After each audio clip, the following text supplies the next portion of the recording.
आज के इस फोटोशॉप के क्लास नंबर 16 में हम लोग सीखेंगे डॉज टूल, बर्न टूल और स्पॉन्ज टूल। इन तीनों टूल्स का शॉर्टकट होता है ओ, डॉज, बर्न एंड स्पॉन्ज। इन्हीं को कहते हैं डॉजिंग, बर्निंग। तो सबसे पहले डॉज टूल को यहाँ से सिलेक्ट करते हैं। कोई भी टूल जब यहाँ से सिलेक्ट करते हैं हम लोग तो इसकी प्रॉपर्टी यहाँ पर मिल जाती है हमें। तो यहाँ पर इसकी प्रॉपर्टी हम आगे कुछ समझें इससे पहले इसकी एक कॉपी कर लेते हैं, क्योंकि कभी भी हम लोग ओरिजिनल डॉक्यूमेंट को छेड़छाड़ नहीं करते हैं। अब इसकी एक कॉपी हो गई। हम लोग जो भी वर्क करेंगे इस कॉपी वाले लेयर पर करेंगे और उसके बाद चेंजेस देखेंगे कि किस तरह से चेंजेस हो रहा है। अब यहाँ से हम लोग सबसे पहले आएंगे प्रॉपर्टी नंबर 1 में। यहाँ पर ब्रश की साइज और हार्डनेस दो चीज़ों का ध्यान रखना होगा। साइज आप जितना बड़ा या छोटा रखें वो इमेज के हिसाब से बड़ा छोटा कर सकते हैं, लेकिन हार्डनेस आपको 0 रखना होगा। जब भी डॉजिंग या बर्निंग आप करें तो इसके हार्डनेस को आप 0 रखा करें। और उसके बाद यहाँ पर आपको ब्रश के अलग अलग पैनल्स मिलेंगे। इस पर जब आप क्लिक करेंगे तो ब्रश को आप फ्लिप कर सकते हैं एक्स या वाई एक्सिस पर। एंगल को मूव करा सकते हैं इस तरह से। इसके स्पेसिंग को बढ़ा या घटा सकते हैं। हार्डनेस यहाँ पर आप तो पहले देख चुके हैं, हार्डनेस को बढ़ा या घटा सकते हैं। लेकिन यहाँ पर मैं आपको रिकमेंड करूँगा कि स्पेसिंग को आप एक बार फिक्स कर दें 25% पर, और इससे ज़्यादा कुछ आप नहीं करें। एंगल को यहाँ पर 0 डिग्री पर आप रहने दें, इससे ज़्यादा कुछ नहीं करें। राउंडनेस आप 100% पर रहने दें और इससे ज़्यादा कुछ नहीं करें। और उसके बाद इसको अभी फ़िलहाल बंद कर दीजिए। अब उसके बाद बात करते हैं हम लोग रेंज की। यहाँ पर कोई भी इमेज आप जब देखेंगे, कोई भी फोटोग्राफी जब आप करते हैं तो फोटोग्राफी करने के बाद कोई भी इमेज जो आपको मिलती है उसमें 3 चीज़ें होती हैं। उन तीनों को कहते हैं शैडोज, मिड टोन्स और हाइलाइट्स। इन तीनों के बगैर कोई भी इमेज पॉसिबल नहीं हो सकती है। अब डिपेंड करता है कि आप करना क्या चाह रहे हैं। यहाँ से हम लोग डॉजिंग कर रहे हैं और डॉजिंग का काम है लाइट को बढ़ाना, चाहे वो मिड टोन्स हो, शैडोज हो या हाइलाइट्स हो। इन तीनों को सेपरेट सेपरेट इसके कलर को बढ़ा सकता है। और अगर हम लोग यहाँ से बर्न टूल सेलेक्ट करते हैं तो इसमें भी ये तीनों ऑप्शंस मिलेंगे, लेकिन इसका काम होगा कि तीनों में कलर को कम करना, यानी उसको थोड़ा सा बर्न कर देना। तो ये इन चीज़ों का आपको ध्यान रखना होगा कि मैं टूल बर्न टूल यूज़ कर रहा हूँ या डॉज टूल। स्पॉन्ज टूल अलग है, इसके बारे में बताऊंगा। तो अगर हमने यहाँ से इस इमेज में कोई भी एक ऑप्शन को सिलेक्ट किया तो इसमें जिस पार्ट में जो चीज़ें हैं उसको ये और भी हाइलाइट्स करने की कोशिश करेगा। यानी अगर हमने शैडोज़ लिया तो इस इमेज में जहाँ जहाँ पर शैडो यूज़ हुआ है उसको ये हाईलाइट करेगा। अब देखिए, अगर मैं यहाँ पर क्लिक कर रहा हूँ तो इसको ये हाईलाइट कर रहा है। यहाँ पर क्लिक कर रहा हूँ तो इसको भी जहाँ जहाँ शैडोज़ है वहाँ ये हाईलाइट होगा। यहाँ पर मैं कर रहा हूँ तो जो सिर्फ शैडोज़ है उसी को हाईलाइट करेगा। आपको मेन स्किन के कलर को हाईलाइट नहीं करेगा। आप देख सकते हैं पहले और अब में, यानी सिर्फ ये शैडोज पर काम कर रहा है, उसी को हाईलाइट करने की कोशिश कर रहा है। अब इसको मैं एक बार डिलीट करता हूं और फिर से एक बार इसकी कॉपी लेते हैं। अब उसके बाद अगर हमने इसके हाइलाइट्स को या मिड टोन्स को सिलेक्ट किया, मैं मिड टोन्स को सिलेक्ट करता हूं। मिड टोन का काम है, सबसे पहले मिड टोन और हाईलाइट को समझाता हूं। सपोज इसके ऊपर मैंने कंट्रोल L प्रेस किया। कंट्रोल L से लेवल ठीक होता है। आप यहाँ पर देखेंगे, यहाँ पर ये फर्स्ट वाला शैडोज़ है, ये लास्ट वाला हाइलाइट्स है और बीच वाला मिड टोन्स है। अगर मैं कंप्लीट तौर पर इस हाइलाइट को राइट साइड कर दूं पूरा तो इमेज ख़त्म हो जाएगी। और अगर मैं इस शैडो को कंप्लीट तौर पर आगे इस तरफ कर दूं तो यहाँ पर भी इमेज ख़त्म हो जाती है।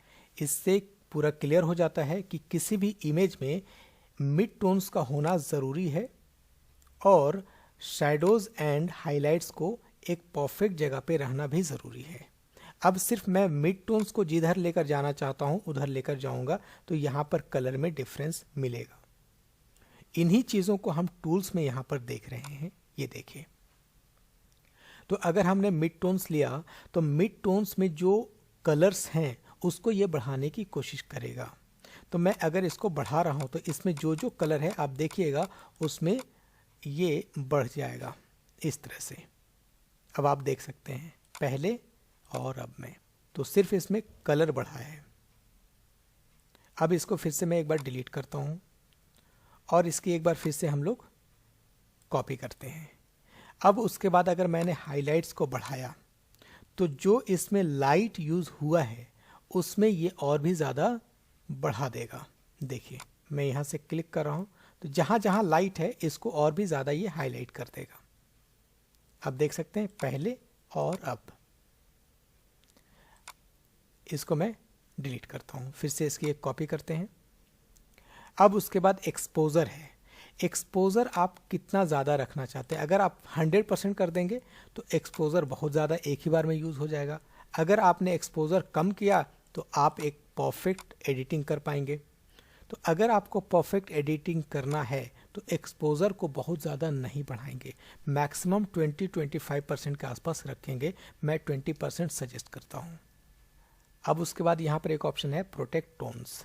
प्रोटेक्ट टोन्स को अगर आपने चेक कर दिया तो इस इमेज की जो ओरिजिनल कलर है उसको ख़राब नहीं होने देगा।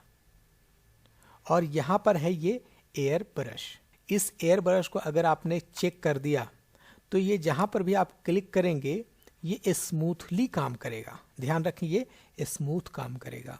और अगर आपने एयर ब्रश को सिलेक्ट नहीं किया तो ये स्मूथ काम नहीं करेगा। तो ये भी ध्यान रखें, जब भी आप डॉजिंग, बर्निंग या स्पॉन्ज का यूज़ करें तो यहाँ पर एयर ब्रश को चेक कर दिया करें।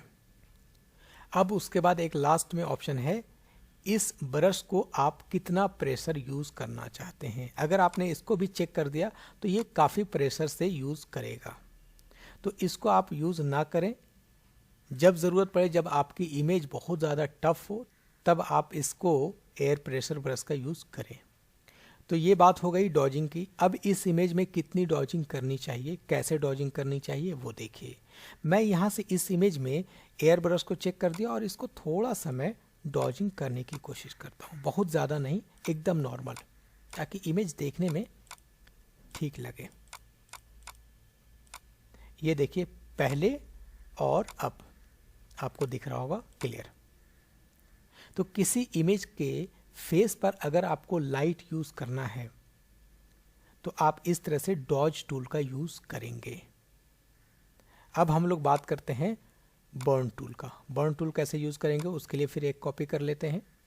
यहाँ से हम लोग सिलेक्ट करेंगे बर्न टूल। अब हमें बर्न टूल के लिए अलग अलग समझाने की ज़रूरत नहीं होगी, जैसे हमने डॉज टूल यूज़ किया वैसे इसे भी यूज़ करेंगे। अब सिर्फ हमें ये समझना होगा कि ये काम कैसे करता है। अगर हमने यहाँ से मिड टोन सेलेक्ट किया और इस इमेज को देखिए कैसे हम लोग बर्न टूल से यूज़ करते हैं। सपोज ये आईब्रो है और मैं चाहता हूँ कि ये और भी ज़्यादा डार्क हो जाए, तो मैं एक्सपोजर थोड़ा सा बढ़ा देता हूँ 10% के आसपास। और उसके बाद हम लोग एयर ब्रश को चेक कर लेते हैं और बर्न टूल से इसको हम लोग डार्क करते हैं। ये देखिए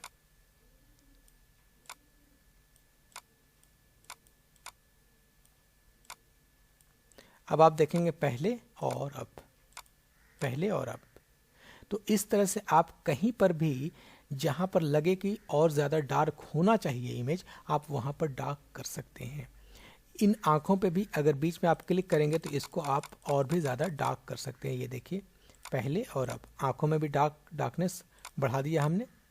उसी तरीके से आई लैशेस पे भी बढ़ा सकते हैं। तो जहाँ जहाँ ज़रूरत पड़े वहाँ पर आप इस तरह से डॉजिंग या बर्निंग कर सकते हैं। अब बात करते हैं हम लोग इसके हेयर की। अगर हेयर पे बर्निंग करना चाहते हैं तो आप अपने ब्रश के साइज़ को थोड़ा सा बड़ा कर लें और उसके बाद इसके हेयर को भी थोड़ा सा बर्न कर दें ताकि देखने में ये अच्छा लगे। ये देखिए मैंने थोड़ा सा यहाँ पर बर्न कर दिया। अब ऊपर भी थोड़ा सा कर लेते हैं, ये वाला इस हिस्से को भी यहाँ पे। अब आप देख सकते हैं पहले और अब में क्या फ़र्क हुआ है। पहले और अब, पहले और अब। तो इस तरह से इमेज में अगर आप डेप्थ देना चाहते हैं तो इन दोनों टूल्स का यूज़ करें। अब हम लोग आते हैं स्पॉन्ज टूल पर। स्पॉन्ज टूल का काम है किसी भी इमेज को या तो वो ब्लैक एंड वाइट में कन्वर्ट करे या फिर वो कलर में रहने दे। दो चीज़ें यहाँ पर आपको मिलेगी, बाकी सारी चीज़ें नॉर्मल है, इसमें कोई अलग चीज़ नहीं है। यहाँ पर सैचुरेट है और डीसैचुरेट है। इन दोनों का मतलब होता है, डीसैचुरेट का मतलब होता है जो कलर इमेजेस हैं उसको ब्लैक एंड वाइट में कन्वर्ट करना, और सैचुरेशन का मतलब है जो कलर है उसको और भी ज़्यादा कलरफुल करना, याद रखें। और यहाँ पर है वाइब्रेंस। वाइब्रेंस का काम है कलर को बढ़ाना, तो वाइब्रेंस को चेक करके रखेंगे तो दोनों में ज़्यादा बेहतर तरीके से काम करेगा।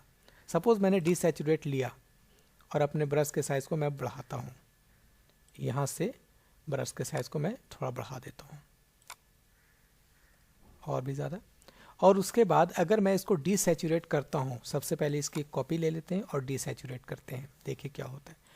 मैं प्रॉपर तरीके से इसको डीसैचुरेट करता हूँ, इसके फ्लो को आप बढ़ा दीजिए और उसके बाद इसको करिए, देखिए प्रॉपर तरीके से ये ब्लैक एंड वाइट में कन्वर्ट हो जाएगा।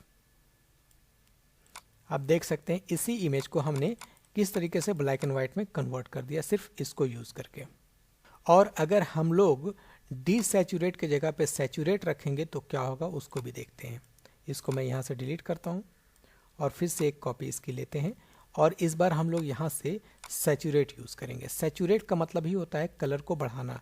मैं इसके कलर को क्लिक करके बढ़ा रहा हूँ, ये देखिए जितना आप करते जाएंगे उतना कलर इसमें बढ़ जाएगा।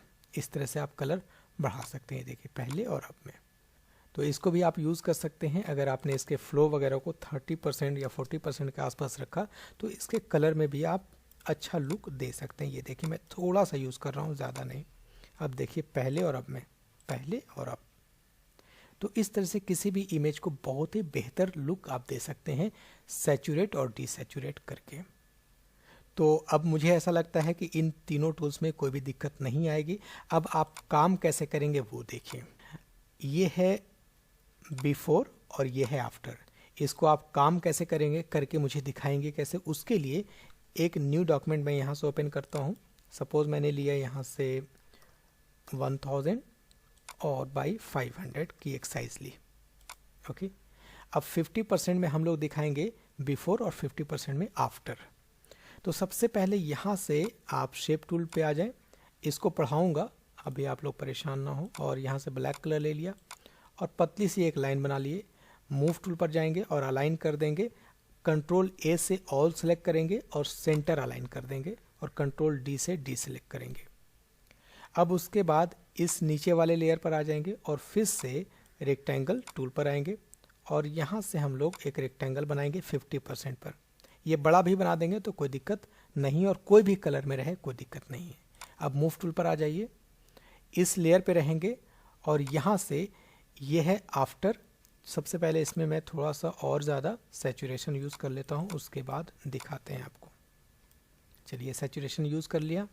अब उसके बाद इसको ड्रैग करके लेकर आएंगे अपने इस वाले लेयर पर। देखिए इस वाले लेयर पर है। अब इस पर राइट क्लिक करेंगे और क्रिएट क्लिपिंग मास्क कर लेंगे। अब इस इमेज को छोटा करना है तो कंट्रोल टी से ट्रांसफॉर्म करेंगे और ड्रैग करके नीचे लाएंगे ताकि पूरा दिखाई दे आपको। अब उसके बाद इसको कॉर्नर पर जाकर शिफ्ट और ऑल्ट प्रेस करके छोटा कर लीजिए ऐसे। ओके, और यहाँ पर पकड़ करके ड्रैग करिए, सेंटर पे ले आइए और इसको यस कर दीजिए और कंट्रोल 1 से 100% पर आ जाए।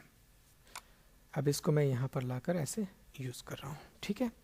अब उसके बाद हम लोग दूसरे इमेज को लाते हैं। दूसरा इमेज हमें नीचे बैकग्राउंड लेयर पर है तो ऊपर वाले लेयर की ज़रूरत नहीं, इसको डिलीट कर देते हैं और इसकी एक कॉपी कर लीजिए आप यहीं पर, ठीक है ना। और कंट्रोल टी से यहीं पर छोटा कर लेते हैं हम लोग, क्योंकि यहाँ से ले जाएंगे तो फिर वहाँ छोटा करना ही पड़ेगा क्योंकि इसकी साइज़ बड़ी है। और यहाँ पर लाइए आप और लाकर यहाँ छोड़ दीजिए। देखिए ये इमेज अभी भी बड़ी है तो आप इसको कंट्रोल टी से और छोटा कर लीजिए।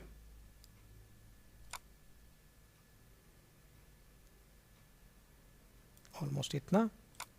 और इसको आप यहाँ लाइए और इस लेयर को आप लेकर आएंगे बैकग्राउंड लेयर पर और उसके बाद आप इसे एडजस्ट कर लीजिए ऐसे। कंट्रोल टी से और बड़ा करना है तो इसको और बड़ा कर दीजिए, या छोटा करना है किसी को तो छोटा भी कर सकते हैं। जैसे मैं इसको बड़ा कर देता हूँ और इसको छोटा थोड़ा करता हूँ ताकि दोनों देखने में इक्वल लगे। यस। अब उसके बाद देखिए ये ब्लैक कलर का जो हमने रेक्टेंगल बनाया था, इसको कंट्रोल टी से बड़ा कर देते हैं। सेंटर पे आते हैं ऐसे और ऑल्ट प्रेस करके दोनों तरफ खींच देते हैं तो बड़ा हो जाएगा। और इसका कलर हम लोग वाइट फिल कर देते हैं ऑल्ट बैक स्पेस से। और ये देखिए बिफोर और ये है आफ्टर। इस तरह से आप लोग काम करके मुझे भेजेंगे।